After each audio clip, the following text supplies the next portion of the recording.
Hey guys, this is Ed, Paul, and Anna of Current Brand Media, and we are here to tell you a little bit more about our sponsor. Sportsball is a great subscription service geared towards minor league baseball fans. Each box features a different minor league team. You get a box every 3 months with minor league baseball gear, including different styles of hats like Ed's favorite, the dad hat. The cost is less than $12 a month. Proceeds from each box goes to More Than Baseball, the only nonprofit dedicated to the well-being of minor league baseball players. We all know that Parents' Days are coming up this summer, so if you've got a mom or a dad or a grandma or a grandpa who are particularly difficult to buy for, but you know they're baseball fans, this is the answer, guys. Meet your new favorite team at sportsballbox.com. Is there anybody there?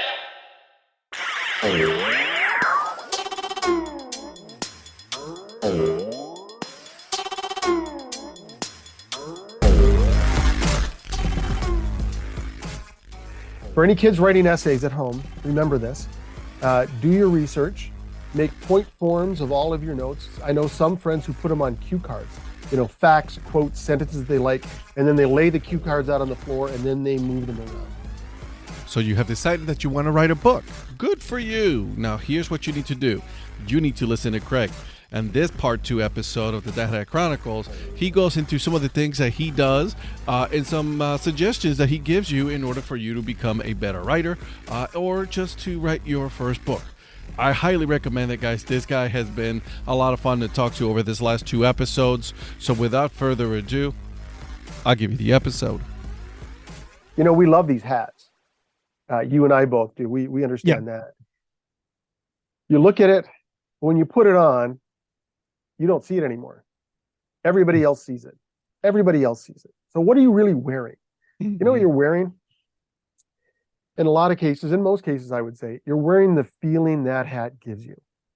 Like if you're having a bad day, maybe you reach for that Cavs championship hat and you go, wow, that felt so great. And it just kind of gets in you and you put that feeling on your head and it just infuses with you. When I wear my Detroit Tigers stuff, it just reminds me of all the great times cheering for the Tigers with my family, that my grandfather cheered for the Tigers, Detroit Tiger fantasy camp that I went to. It just gives you that little boost, right? Same thing with Cleveland. Like they changed the name to the Guardians now, but guess what? I already have like 10 or 15 of them, that I've collected. And it's like every time I put it on it's a form of pride here in North Carolina. Like, hey, yeah, this is my team. This is who I root for. And those Guardians hats are sweet. I love the C. The C is a different C because it was a different, block C is a different kind of C, which I love a lot. My wife and I, we took our daughter for her very first baseball game. We took it to the first last Indians game, right? So it has sentimental value to us and so many date nights and things like that. And it's, it is that connection. You think about the team and it's the connection that you have with them. And the connection they have to your life. Absolutely. They'll tear you up and they'll lift you up and all that good stuff in between. Well, for me, when it was still there, I just when I didn't really hadn't articulated until I wrote this book. But the last person who edited my book said, "Tell me more about Tiger Stadium. Tell me some of your memories." And I went through all the memories, and all the memories were with people. My parents, my brothers, my girlfriends. When I met the Nancy who I've married now, it was very important for me to take her to Tiger Stadium. And I realized that, boy, if I loved somebody, I took him to Tiger Stadium. Yep. And that's what it was like, for my wife is like, she got to know me through sports. Like, cause she knew right off the bat, it's like, I can see you love sports. I'm like, I love sports, but I love baseball. My team is going to be that team. No matter what, up and down, no matter what, they will always be there for me. I will always watch something. And that will never change. Just like your Tigers for you. Yeah. And, part of that, when you take someone to something that you care about so much, it's what you're telling them is, I want to help you know me. Right. I want to help you know me. I want you to be part of this experience that means something to me. And if they don't take to it, that's fine. But so long as they get that, it really is an invitation. Yeah. And you're sharing a part of you. That's that's a part of you. That's not who you are. It's a part of you. Right. So Exactly. let me ask you. You are obviously you wrote the book and everything, but I want to know about the process because I'm very intrigued about this. I've met a couple of people already that have written books, and I something that I've always wanted to ask is the process. I mean, because it's not an easy process to write a book. No, and there's for Staples, they have these spotlight sessions in Canada where you go and you talk about areas of expertise. And I did a session for them, which you can find online, on how to write and self-publish your own book. Mm. And one of the things that I said at the very end, because it isn't easy, is I didn't say it was going to be easy, but I said it would be worth it. Right? Mm. What really do you want it to be easy? And I don't think you do. No, But you don't. You also have to enjoy the process. So, I mean, the writing process kind of doesn't change for anything. Mhm. First you need your idea, and then you sort of plan the shape. You do an outline. For any kids writing essays at home, remember this. Do your research, make point forms of all of your notes. I know some friends who put them on cue cards, facts, quotes, sentences they like, and then they lay the cue cards out on the floor and then they move them around. And once you've established the structure, a lot of your work is done, because then you're just putting words in, right? I would never have written an essay without a structure. With this, the bigger structure was ordering the hats. I kind of knew what each story would be about. In some areas, I'd put a little structure to the story, but then you fill in the words, right? And here's the problem that a lot of people have with writing, especially people who aren't writers, is, boy, they're worried that it's not going to be good. I mean, I think every writer's worried it's not going to be good, but it can be a hang up for you if it paralyzes you. Here's the real secret. Your first draft isn't going to be good. So don't worry about it being good. Just get it down, right? Ernest Hemingway said, get it down, then get it right. Most of writing is rewriting. My brother would say all of writing is rewriting. And there's a friend of mine, Jane Mingay, who I think is fantastic producer. She called it the lump. You got to get the lump. Once you get the lump out, then you can start shaping it. So you just, and as Hemingway say, that first draft feels good. Boy, you're just pushing it out of your body and you're emoting and remembering and you're getting it down there. There's a part of you that hopes it's good. It isn't. You have to make it good. You have to make it good. And that's the next part. So the book that I've written, I did 2 drafts. I sent it to 7 people. 5 of them were writers. 2 of them had baseball Facebook pages. So they didn't know my story, but they would be the target audience. And then I asked them all for notes, and they gave me notes, and I took all of the notes. And, I didn't do every little thing they said, but certainly the spirit of them all. I took the advice from everyone, and then I rewrote 5 more drafts. So on draft 7, I sent it to a publisher who didn't think it was for him and gave me some gentle feedback, but I cornered him into giving me more aggressive feedback, which he didn't want to give me because I think he was afraid of hurting my feelings. So I took his and I rewrote it again. And then I was at 8 drafts. I thought I was ready. And there's the woman who introduced my wife and I, Laura Boast. I was hoping she would do the copy editing for me. My wife said she was too busy, but she offered. And not only did she do the copy editing, she did what I'd hoped other editors would do, each according to the skills, but she really pumped up the stuff she liked. She said, I want more here. Tell me more here. And so she would poke into areas, and then I wrote more. I probably added 5,000 to 10,000 words on her draft and some of the best stuff. So that was 9 drafts. And then it went to the publisher, and the publisher did a copy edit, and their edit was mostly formatting. But, I had to go through that a couple times because I'm just not the best copy editor. So in the end, 12 drafts maybe. So it's writing and rewriting and rewriting and rewriting and rewriting and rewriting. And, I read it now. There's still things I'd like to change, but, at some point you have to give it up. So what do you need to do if you want to write something? You need to find out what you want to write, get a sense if there's an audience. And if there isn't, if this is something you want to express, just do it. Block out the structure and then find time when you're going to be uninterrupted. And here is a writer's best friend. You're not going to like it. It's 5 o'clock in the morning. You get up at 5 o'clock in the morning, you have your coffee or whatever it is, do Wordle, and then start writing. And by the time 8:30 or 8 o'clock comes around, with no disturbances, with no email, with no phone calls, with no, hey, what are you doing? You will have made huge dents, especially with writing. You have to get into a flow. It requires deep concentration.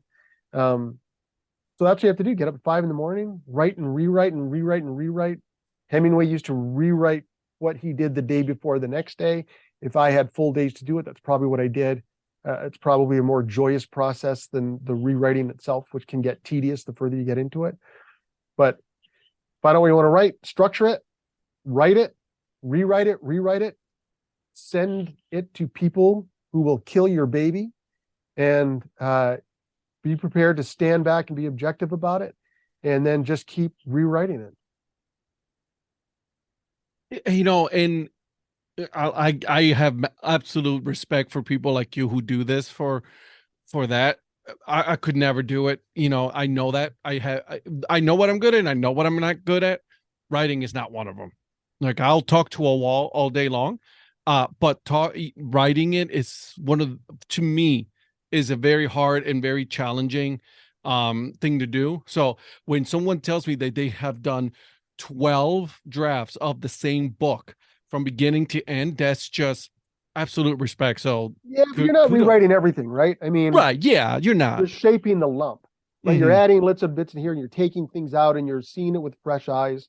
And you know, I've heard somebody say the better you get at writing, the harder it is. But I mean, it's still a joyous experience. And I'll tell you, you know, I can't tell you whether you should write a book or not.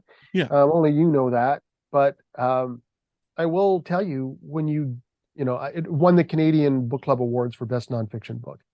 Never saw that come. Congratulations. You know, yeah, very, very gratifying.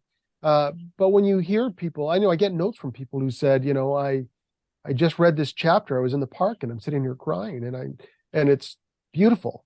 And when people send me notes and say, like, I'm really starting to think about my own life now and what's important.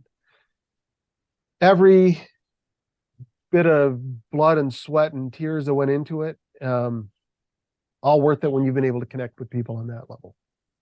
And that's what's the best part. Like, that's the rewarding part. Is like you actually got someone to think about their life and, you know, rethink some of the things that they've done or not done or they will do.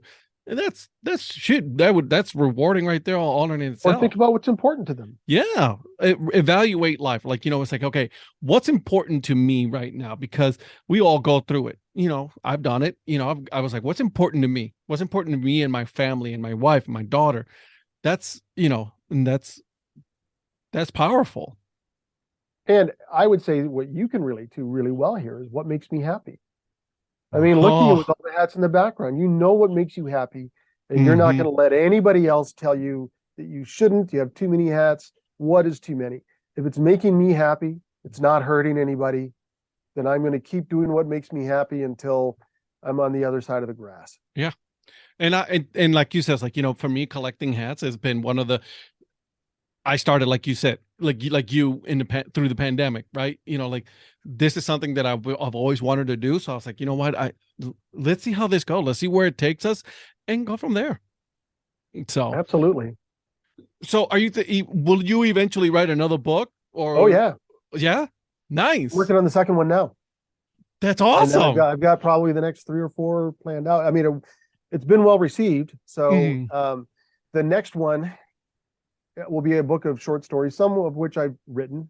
There's one I wrote about meeting Bruce Springsteen for 12 seconds called 12 Seconds with the Boss. Nice. There's another one I wrote about the marathon I ran. There's one the last one that I wrote that went over really well is The Unqualified Hockey Coach, because I've never played hockey. My best friend played hockey. His family played hockey. My kids play hockey. I never intended to coach, but I got roped into it when the coaches didn't show up for practice one day. And I was, of course, the guy who complained about it. So the next week I had skates, a stick, glove, and a helmet, and I was on the ice and got talked into coaching. but I've never felt comfortable at it. I've coached baseball. I know there are things I bring to it as a coach. I was the captain of every team I've been on. I know I have some leadership skills, but it's different than teaching kids how to play hockey.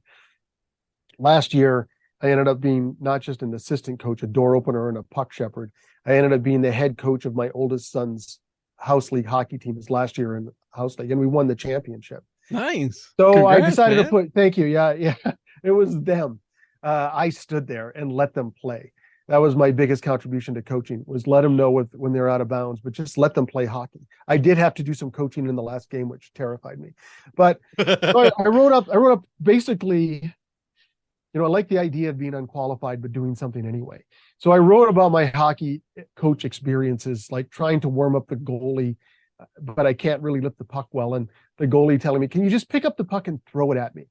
So I had a bunch of these, and I wrote the unqualified hockey coach, and I, put it on my website, and then I shared it in a bunch of different places as you do when you're trying to get some publicity for these things. And it got read like 4,600 times off my website. I was getting interviewed on podcasts with a coaching group in Australia. And I thought, well, that's a catchy title and a good idea. So the next one's going to be short stories,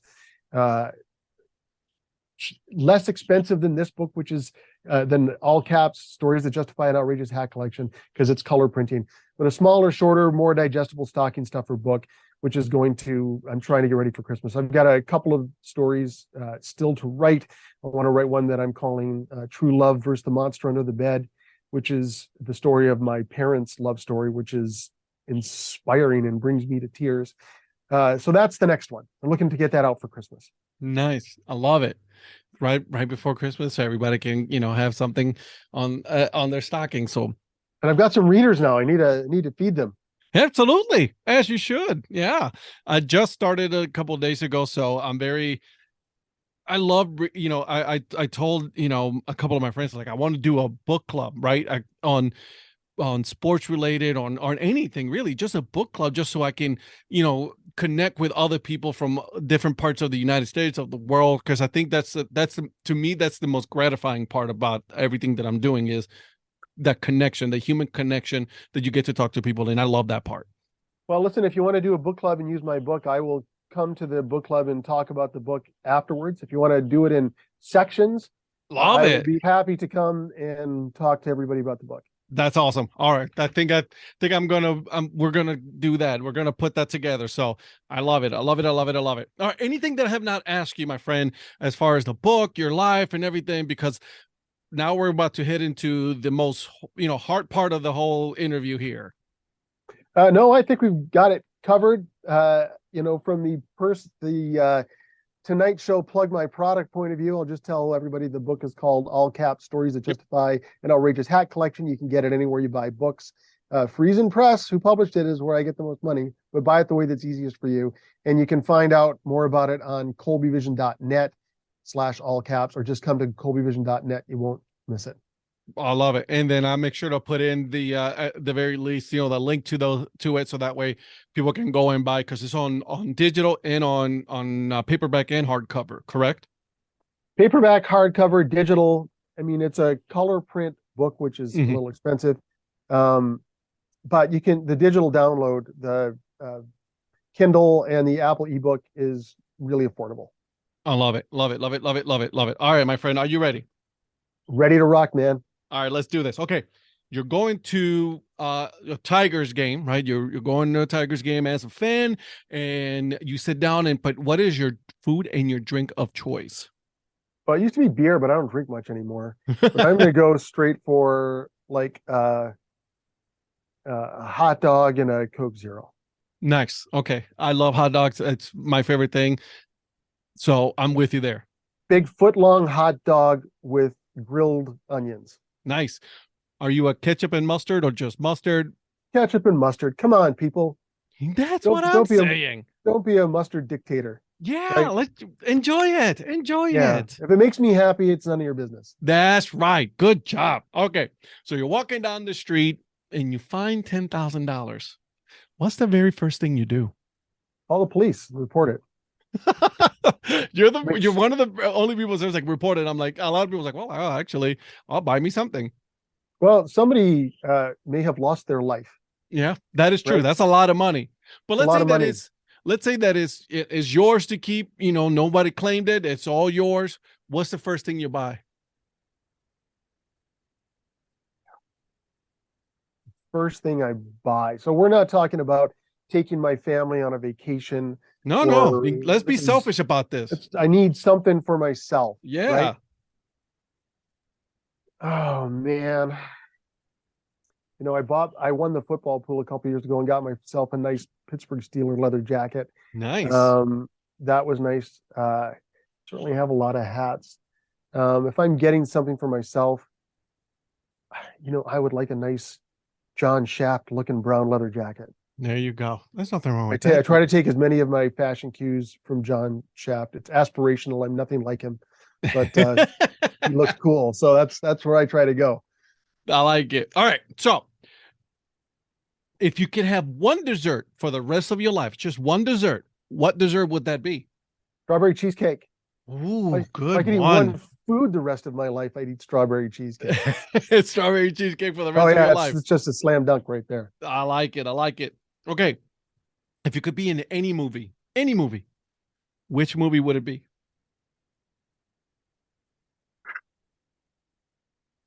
I could be in any movie. Boy, that's Mhm. that's a big question, because the question is, do you want the experience of being in the movie and meeting the director and working with that director, or do you want the visual of seeing yourself on screen in a role like that? So, I was in high school, I was in a Blues Brothers band with my best friend. Mm-hmm. Tempting to say the Blues Brothers, but I had a little taste of that.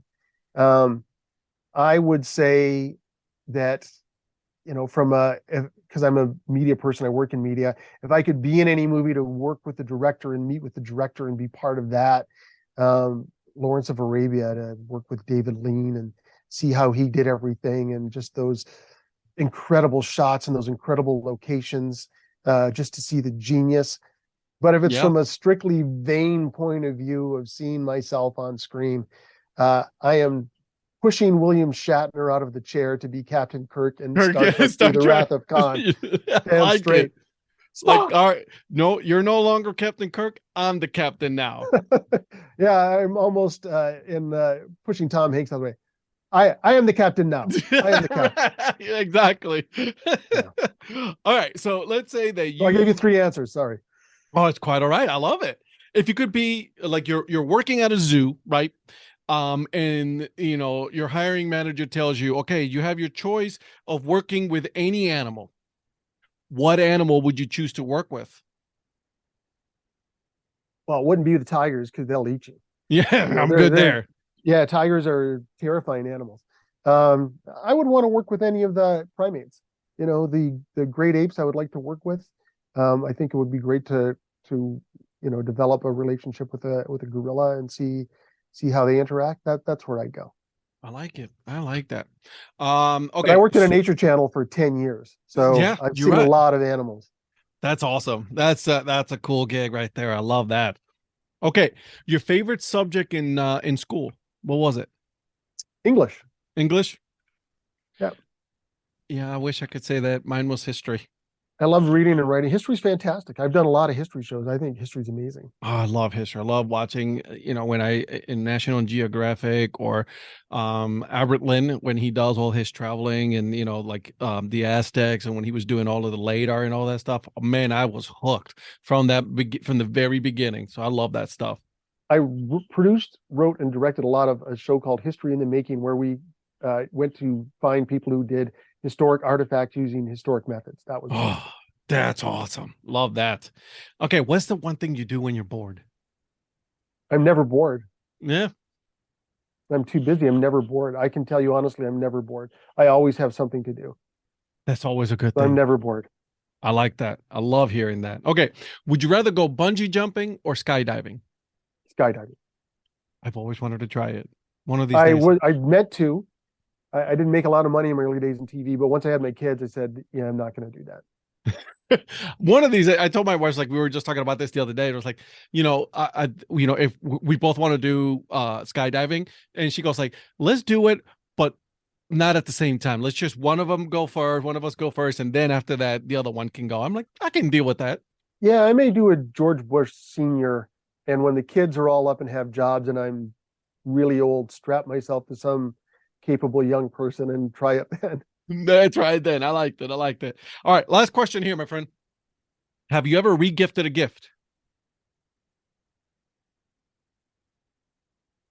If I have, I can't remember. I can't say that I have. I'm not against it.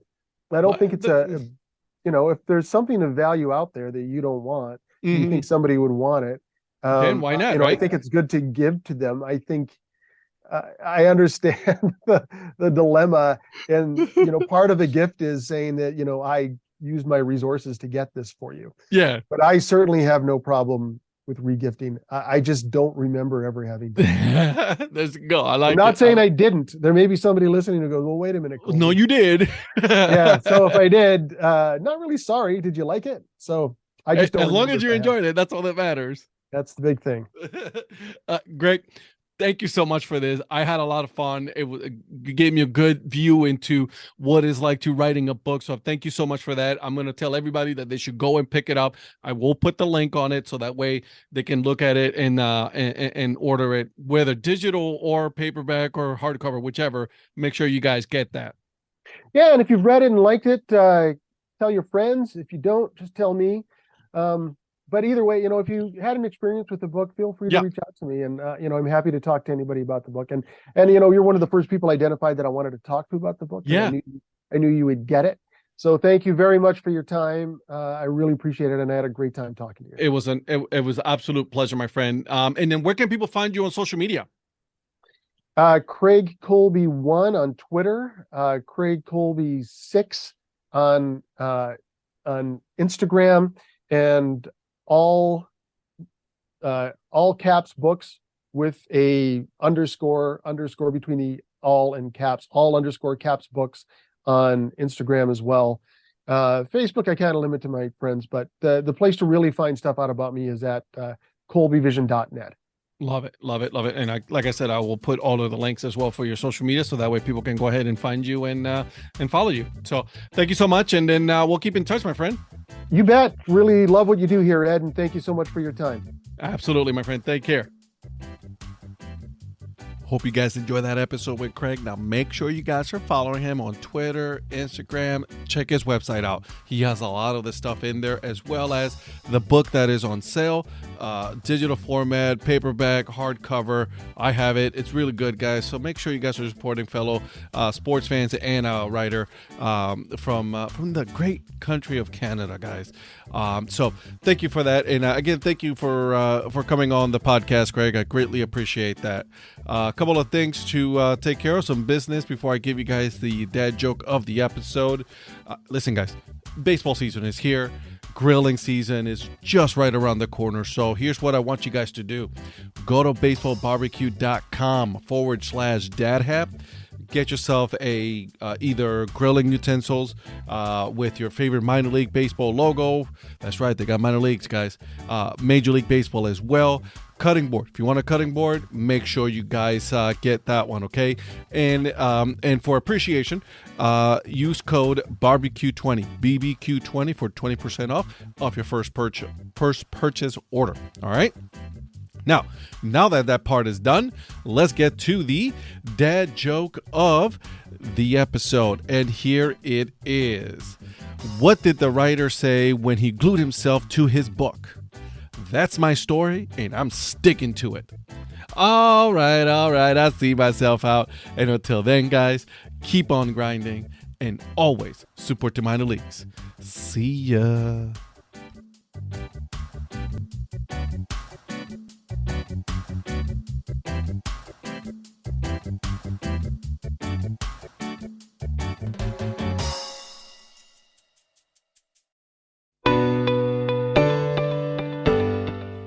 This podcast is part of the Curved Brim Media Network. Here are some of the other members of Curved Brim Media. Hi, this is Ed Rivera of the Dad Hat Chronicles. Join me as I interview people just like you and players, coaches, GMs on the path that led you to become a fan of the sport. I'm Paul Caputo, and on the Baseball by Design podcast, I talk to minor league baseball teams, designers, and other super interesting people about what these minor league baseball logos mean. And I talk a little bit about ice cream helmets. What's up, Bucketheads? I'm Anna DiTomaso, and each week on the Baseball Bucket List podcast, I speak with a different fan about their favorite baseball memories, what the game means to them, and what's left to check off on their baseball bucket list. Hey guys, this is Patrick Larson from the Minor League Baseball Hat History Series, and in every episode I go through the history of minor league teams through my personal collection of hats. You can find me on Twitter at PatLarson1. I hope you guys enjoy. This is Patrick and Corey of BaseballMapper.com, and we have made an interactive map to help highlight all baseball teams from the majors down to collegiate summer leagues. We want to bring you closer to baseball. So get on the site and find a team near you today. Learn more about Curve Brim Media at curvebrandmedia.com.